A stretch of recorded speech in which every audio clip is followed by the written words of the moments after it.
Sometimes I like to let current events drive what I cover in a class in terms of self-defense, especially, or what techniques I'm going to do. And the tragedy that happened with the Charlottesville riots, there was someone who came through and he drove a car into a crowd of people. So far, one person has died, and I think he injured 6 other people. Car self-defense, I guess if you want to call it that, that's not something that's actually completely foreign to me.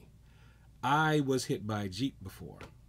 It was an accident, but I think I got hit by the Jeep because I violated things that I now know will keep you safe from being hit by a vehicle. So what I'm going to do is I'm going to go through the prevention and then the technique of what you need to do if you actually do get hit by the vehicle, which is what I did, which is the reason why I can still walk, talk, live, breathe, and do martial arts. You don't have to believe I got hit by the Jeep, okay? And I don't have those x-rays anymore. So you don't have to believe that I got hit by a Jeep and I can still walk, talk, move, and everything, okay? You just choose not to believe me, and I accept that. But let's get the obvious out of the way. I mean, the best way to prevent being hit by a vehicle is awareness. You have to pay attention. You have to watch what's going on around you. You hear a lot of people who talk about self-defense say you need to be in condition yellow, which is a low level of awareness in terms of just turning around, looking around, just paying attention to what's going around. Not severe paranoia, but just taking a second to glance at what's going on. Now, in a situation like the riots in Charlottesville, Virginia, you should expect anything.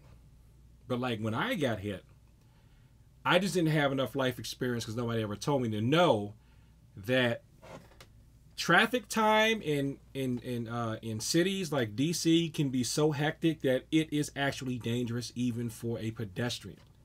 Because I didn't grow up around a lot of cars like that. You can get hit. My previous not get hit experience was I'm walking by myself. I hope a sadistic person doesn't run me over. Because people had, if I walk by myself, they like run the car by me. Ha ha ha, it's funny. Look at them jump. But I naively assumed that just because there are little lights and everything telling people when to go and when not to go, that I'd be safe. And no. Basically, if there's a lot of people around, if there's a lot of traffic around, and you're walking, expect anything. If you're in a really busy area, expect anything. If you're walking by yourself, that's actually easier because unless you have hearing damage, you should hear a car coming. So, awareness is key.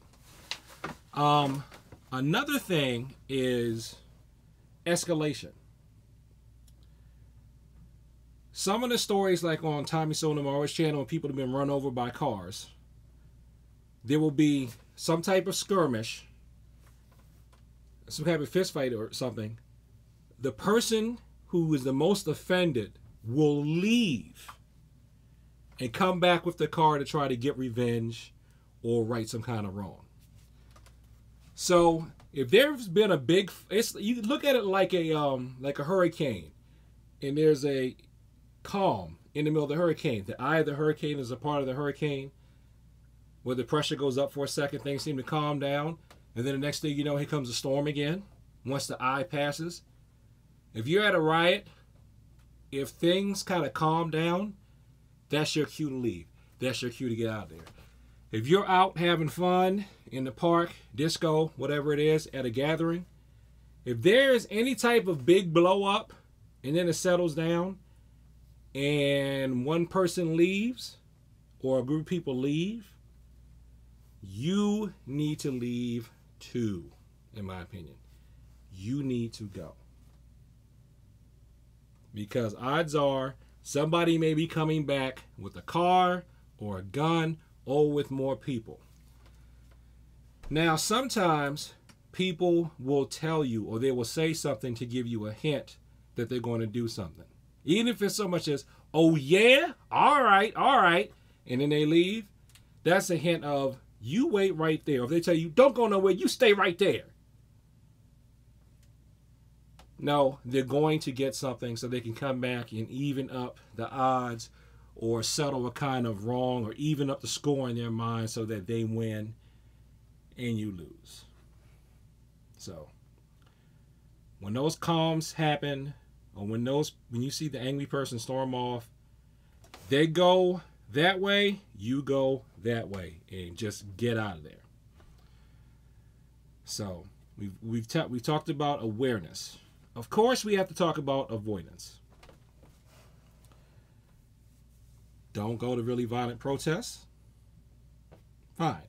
That will work in a Charlottesville situation.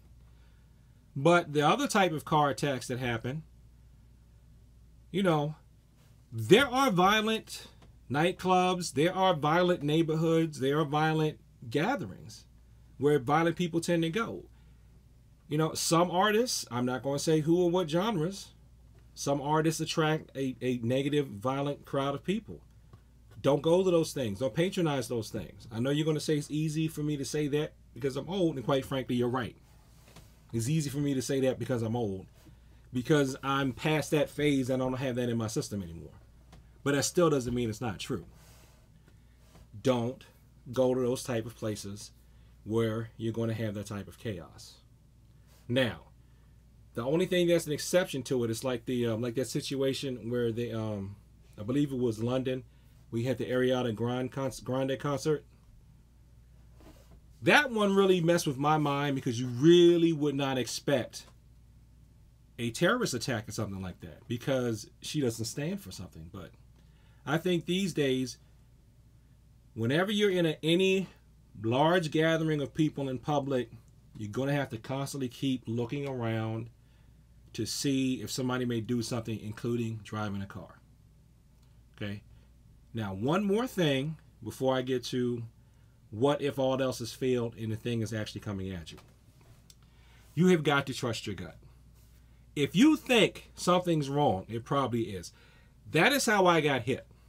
Because that's the knee crack and I got hit. I saw that Jeep way off in the distance. It looked to me like that person was driving crazy. To me. It was something. I probably was going like this because the driver wasn't paying attention. But something's like, that don't look right. And my first instinct was just stop. Just stop. Just let it go. Just let it go by. But then I thought, I was really, really stressed out from my job. What I should have done is I should have stopped. I was really mentally too foggy and stressed out to walk through the street safely. I should have stopped. Took 5 minutes to decompress before I walked to the metro to my commute. So if you are ever super duper stressed out from work or from whatever, walking can be dangerous too, as I found out. Take 5 minutes away from everything and whatever's stressing you. Breathe out, breathe in. Focus, just clear the mental fog, and then go about your business. Because if I had done that, that Jeep would have went by. Now the sad thing is, if I had done that, a woman would have gotten killed. Because I ended up being between the Jeep and a woman who actually was freezing when the Jeep was coming at me, and she froze. I think she would have gotten completely ran over. So let's get to the what happens if all else fails.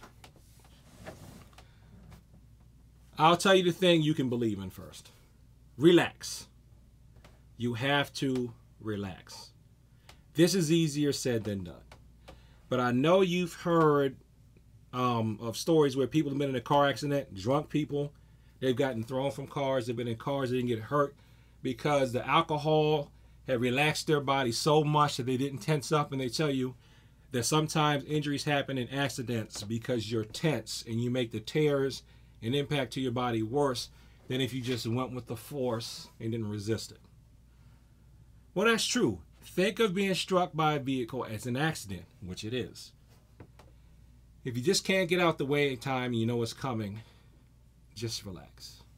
It sounds harder than it is, but if you give yourself the suggestion in advance to relax, you can relax and kind of go with the force. Now, what I did is I was walking. I felt a whole bunch of wind on my left side. And sometimes when something's coming at me like that, I hear like a weird noise, like a...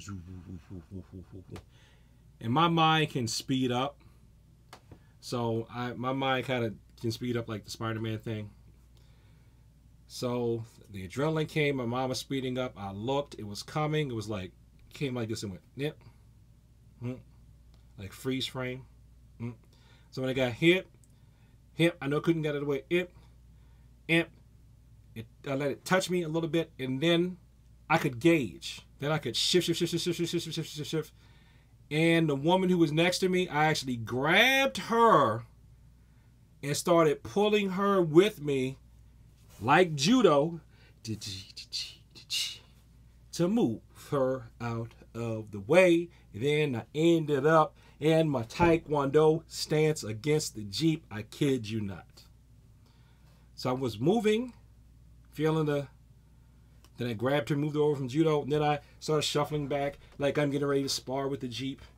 And I stayed sideways enough so that it just got the sides of me on soft tissue. It didn't get the kneecap until it was all the way over, and then I came. So it's like I was shuffling over like I'm getting ready to do a side kick. I told one of the guys at work about it, that I worked with back then, he was a black belt. He actually taught me for a while too. When I was my brief Okinawa karate stint, he was a brown belt there. He's like, "Oh, you're gonna beat up the Jeep, huh?" I was like, "Yeah." He said, "No, that's good. See, helped you." So it helped me get out of the way. Now, another technique that someone I went to high school with, I cannot remember his name. I want to say it was Kevin, although I don't think that was his name. I can see his face, but I cannot remember his name. I don't know how. I still remember this from like 30 years ago. I don't know how it came up, but he told me when he got hit by a car, the reason why he was okay, and his ideas probably would help me too. This is his, we'll pretend this is his body. The car came here. So the car came from behind him. He tried to outrun it. And then when it came, he managed to just get enough up on the side, and he managed to jump. He palmed it. He said he palm struck it. He jumped up like he was almost doing a tornado kick. But he palmed it and got a little bit of knee and hip in there. So he did like this, and he just rolled up the top of the car, and then he rolled back down when they stopped, and they weren't shocked. And he just ran. He's like, "I just ran. I rolled up the car, rolled down, I just ran." I said, "You didn't touch something?" "No, I just relaxed. I went up, down, and I just kept on running. I just kept on running." And that's what he did. So he didn't stiffen up and panic and say, "I'm going to die." He was like, "Oh, well, better make the best of it." Whoa, and run. And this is going to bring us back to what's probably the simplest, easiest, and best thing if it's too late. If you can, learn from the rapper Ludacris. Move. Get out the way. Get out the way. Get out the way. You got to move and get out the way. Now, some comedians, especially some black American comedians, they've had this joke, "Oh, black people don't get hurt," which is not true because we do, but if we see somebody running, we run. That's actually saved me when I was going out. I saw people move, run. I just started running to what we running from? What we running from? I don't know what we're running from. I don't even know you. What? Oh, somebody was getting ready to start shooting after the fact. Somebody was getting ready. Oh, okay. Couple of times, like, I don't know. I don't know why we running. Why we running, girl?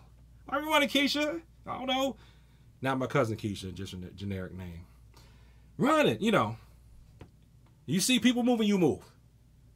Don't worry about it. Don't worry about what it is. You see people moving out, you move too. Don't try to stop. I'm going to look to see.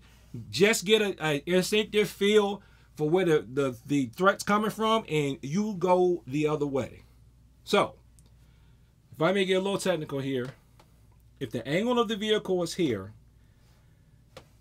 you probably are not going to be, unless you have really, really good reflexes, you're probably not going to be able to match what the vehicle's doing unless they're slamming on their brakes. Because that's what saved me. He was slamming on his brakes. So if he had accelerated, he would have just overtaken me. I mean, not have been physical. He did overtaking me and that woman.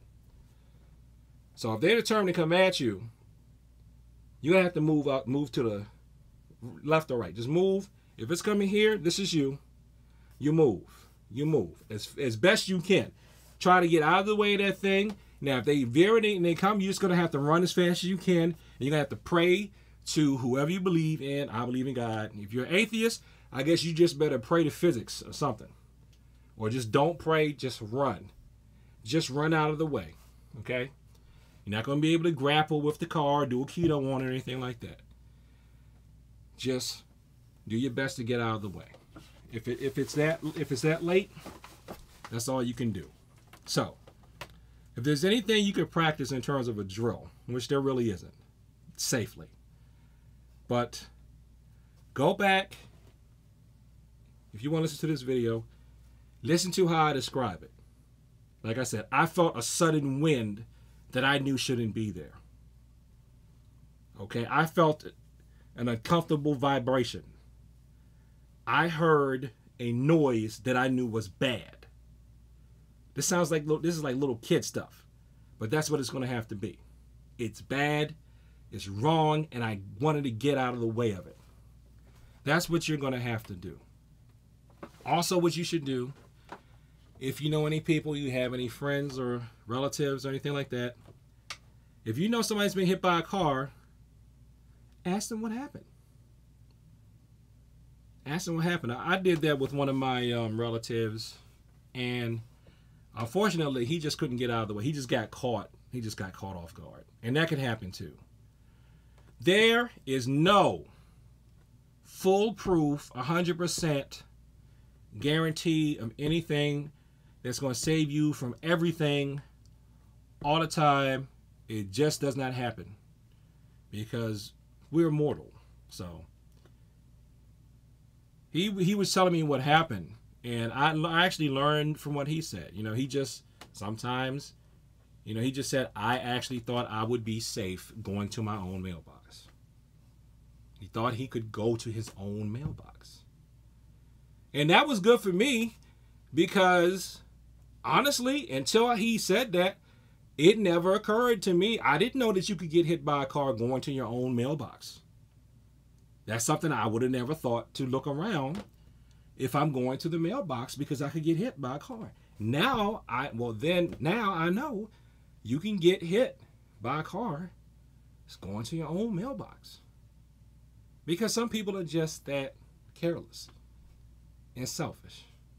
But in the case of what happened in Charlottesville, that was deliberate attempted murder. Or you should say it was deliberate. It was murder. I think he got charged with second-degree murder. So that's car self-defense. There's really not going to be any kata we could do that's going to address it. You're going to have to use principles of awareness, of avoidance, non-resistance of force, okay, and trusting your instincts. Those are going to have to be the four things: your awareness, avoidance, non-resistance of the force of the vehicle, and trusting your instincts. See something coming, just get out the way. Don't, you know what? If I can leave you with anything, don't worry about looking foolish. Don't worry about looking foolish. Some people may hesitate because they're afraid. I don't want to look weak. I don't want to look scary. I don't want to look like a coward. Don't worry about looking like anything, man.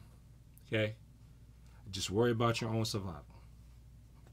Cecil Washington, Cecil Ryu, Taekwondo, Cecil Ryu Martial Arts. Be aware and be safe. Peace.